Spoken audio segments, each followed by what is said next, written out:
everyone, and welcome to prompt number 77. Maybe this will be a lucky one. We have a sumo wrestler and crystal chandelier. That doesn't feel very lucky. Here we go. Honestly, really funny that I talked about luck and then I immediately started drawing off camera and didn't even realize. So yeah, we're off to quite a lucky start. So I wanted to start off with this prompt by just sketching the sumo wrestler and the crystal chandeliers as is, just to get my creative juices flowing. So there's my sumo wrestler, and I will admit, for some reason I just turned around and Googled glass chandelier instead of crystal. So I have a lot of different designs that are glass based and not crystal, but thankfully I ended up going with the crystal design because I realized that I looked up glass instead of crystal. I was hoping some of these designs would sort of jar some sort of creativity, but unfortunately I just wasn't feeling anything. So I resorted to something that I've been wanting to do for a while, and that is one of those isometric rooms because I absolutely love doing those. So I thought this would be the perfect time to go back to an isometric room where there's a crystal chandelier and maybe the sumo wrestler lives there. In the end, I decided to go with an even more complicated idea. Originally, it was going to be one room with the sumo wrestler. Maybe he lived in a very fancy looking apartment or something, house, where there was a crystal chandelier and other fancy furniture. But when I got the idea to do a multi-level apartment building or something like that, that's when I started to get really creative and I just wanted to get really silly with it. So there are multiple levels on this apartment building, and each one has a different theme or just something going on in it. Of course, the glass chandelier is on the third level down. The middle level, we have the sumo wrestler room where, where every apartment building has a sumo wrestler room. Have you ever wondered why there's all that stomping and banging going around from your upstairs neighbors? Yeah, they're probably the sumo wrestlers. And above that room, I don't know why I got this idea, but I actually love the top room. It's just filled with water. Someone up there thought it would be cool to turn their apartment building into an ocean. So we have someone sitting in their armchair, just chilling with their scuba gear on, and their poor cat is floating on an end table, just trying to survive. I really love that room because it's just a lot of fun to play around with layering blues on top of other colors. So I really loved that room. It was a lot of fun.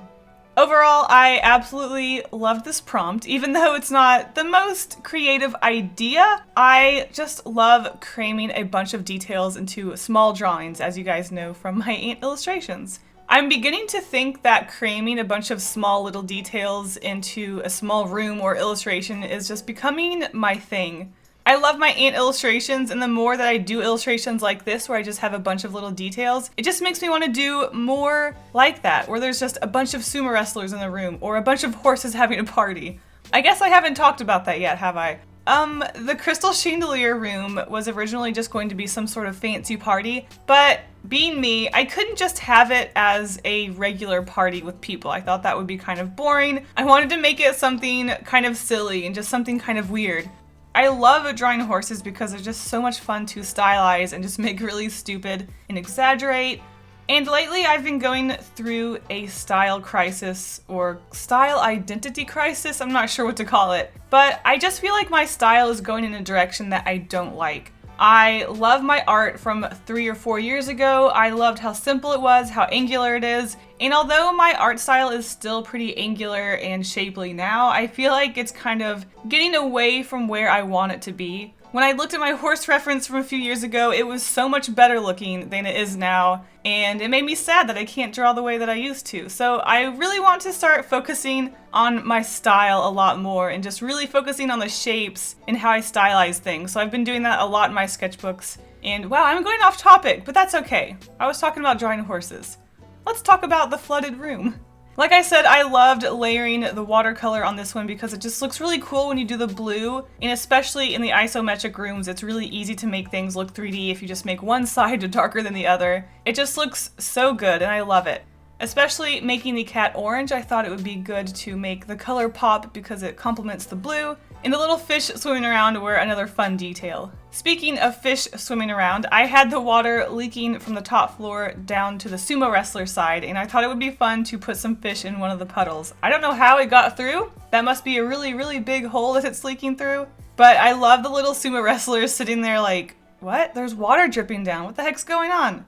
I also love the variety in my sumo wrestlers. We have that really big boy who reminds me of my fat ant that I put in every ant illustration. And I also have a very, very thin sumo wrestler because sumo wrestlers do vary in body size and body type, and maybe this guy is just starting out. He's new to sumo wrestling and he's got a lot of weight to put on, but he'll get there. He's a little guy, but he'll get there.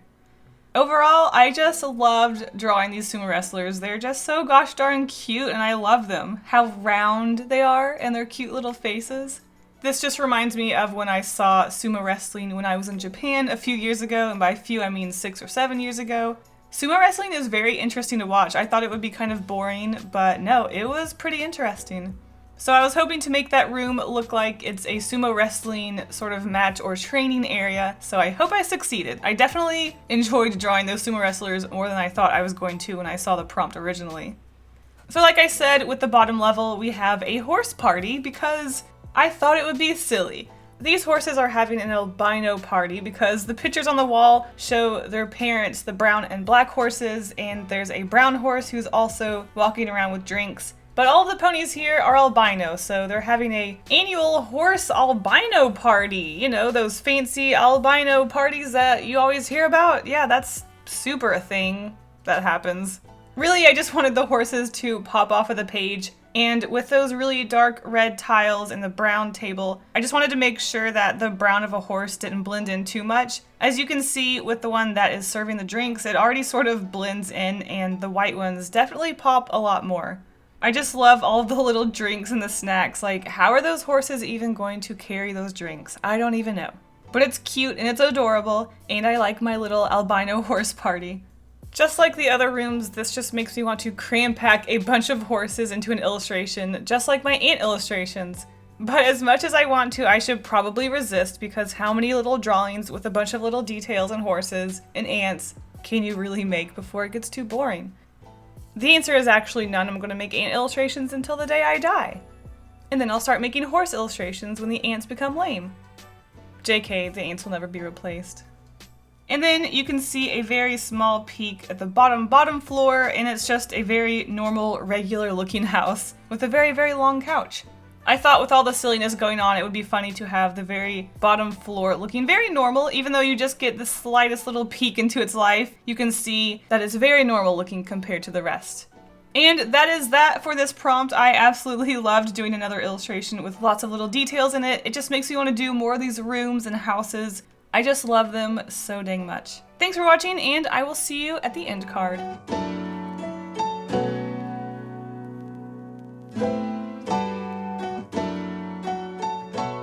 Last week's prompts were Playground and Snake Charmer, and there were some very creative entries. I loved the ones where someone was charming a snake with their looks. But this week's featured artist is Panda is Zuzi, who did that RPG idea that I absolutely loved, and it's just so colorful and it's pixelated, and I love this. I love it. Thank you.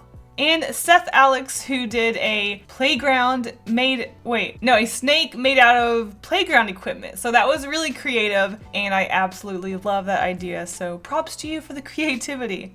Thank you so much for joining in last week's prompt, and I cannot wait to see what you guys do with this one. Bye!